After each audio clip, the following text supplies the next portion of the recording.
નમસ્કાર દર્શક મિત્રો, સ્વાગત છે તમારો અમારી હવામાન વિભાગની ચેનલમાં। મિત્રો, આવનાર સમયમાં છે તે ગુજરાતમાં ભારેથી ભારે છે તે પવનો ફેંકાઈ શકે છે। આ ઉપરાંત ભારેથી ભારે છે તે મેઘતાંડવ થઈ શકે છે।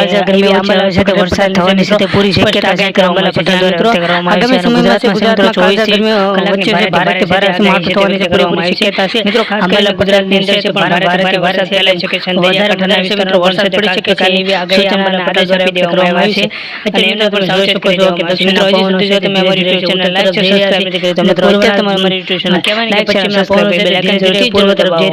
વરસાદ લાવવા માટે ખરેખર આ પૂર્વના છે તે પવનો ઘણો જ મહત્વનો ભાગ ભજવતા હોય છે। આથી મિત્રો આ પવનો છે તે વરસાદ લાવવાની પૂરેપૂરી શક્યતા ધરાવતા હોય છે। આથી મિત્રો છે કહી શકાય કે ચોમાસું મિત્રો છે હવે નજીક જ છે। ચોમાસું ટૂંક સમયમાં છે પોતાનું ધૂમ મચાવશે। મિત્રો આ વરસાદના માઠા સમાચાર વચ્ચે મિત્રો છે વાવાઝોડાની પણ કેટલીક પરિસ્થિતિઓનો મિત્રો આપણે ગુજરાતના લોકોને છે તે સામનો કરી શકે છે એવી પરિસ્થિતિ આવી રહી છે। જી હા મિત્રો, ગુજરાતના દરિયા કિનારે છે મોટો એટલે ભારેથી ભારે છે મિત્રો વાવાઝોડું છે અને વાવાઝોડાની ગતિ છે તે ધીરે ધીરે આગળ વધી રહી છે। અને આશરે મિત્રો વાત કરીએ તો લગભગ 350 કિલોમીટરનું છે મિત્રો દૂર છે વાવાઝોડું છે।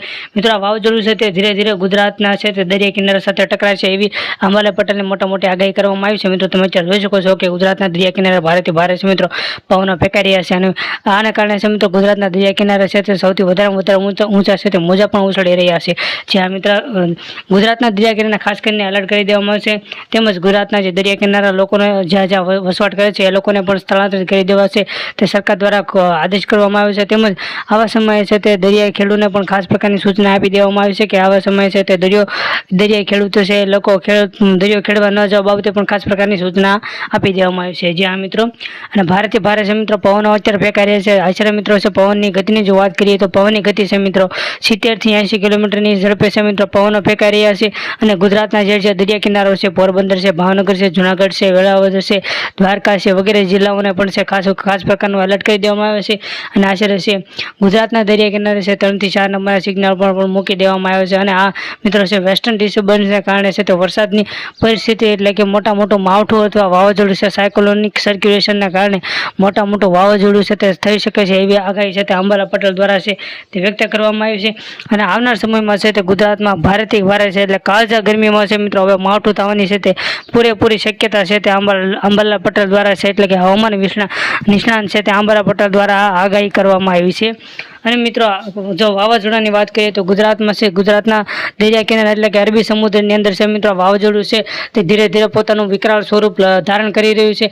અને તે ગુજરાતની આશરે છે મિત્રો અઠવાડિયામાં છે મિત્રો ગુજરાતના દરિયા કિનારે આવે છે અને ગુજરાતના દરિયા કિનારેથી અને ત્યારબાદ તે ધીરે ધીરે ગુજરાત છે રાજસ્થાન છે એ બાજુ પણ જવાની છે તે પૂરેપૂરી શક્યતા છે તે અંબાલાલ પટેલ દ્વારા વ્યક્ત કરવામાં આવી છે। અને મિત્રો દરિયાની અંદર છે તે મોટો તોફાન પણ છે તે ધીરે ધીરે આવી રહ્યું છે। અને ખેડૂતો માટે પણ ખાસ પ્રકારના માઠા સમાચાર છે તે કહી શકાય છે કારણ કે ખેડૂતોએ છે આવા સમયે પોતાના પાક છે તે વહેલી તકે પૂર્ણ કરી લેવા પણ સરકાર દ્વારા છે તે આદેશ કરવામાં આવ્યો છે। અને માવઠા દરમિયાન છે તે ખેડૂતોને પણ માઠું છે તે નુકસાન થઈ શકે છે એવી આગાહી છે તે અંબાલાલ પટેલ દ્વારા કરવામાં આવી છે। અને આવા સમયે છે તે તમારે તમારા ઘરની અંદર છે સાવચેત અને સુરક્ષિત રહેવું છે। અને જે સરકારની સૂચના આપવામાં આવે છે તે સરકારની સૂચનાઓ છે તે આપણે સ્પષ્ટપણે છે તે પાલન કરવું જોઈએ।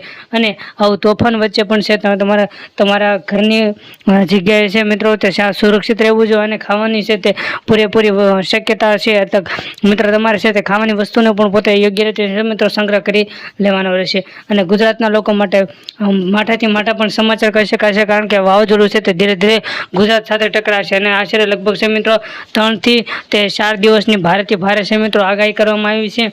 અને મિત્રો હજી સુધી જો તમે અમારી યુટ્યુબ ચેનલ લાઈક શેર અથવા સબસ્ક્રાઈબ નથી કરી તો મિત્રો અત્યારે તમે અમારી YouTube channel like share subscribe કરી અને તેનું બેલ આઇકન જરૂર દબાવો કે જેથી હવામાન વિભાગની માહિતી મિત્રો સૌથી પહેલાં તમને મળે।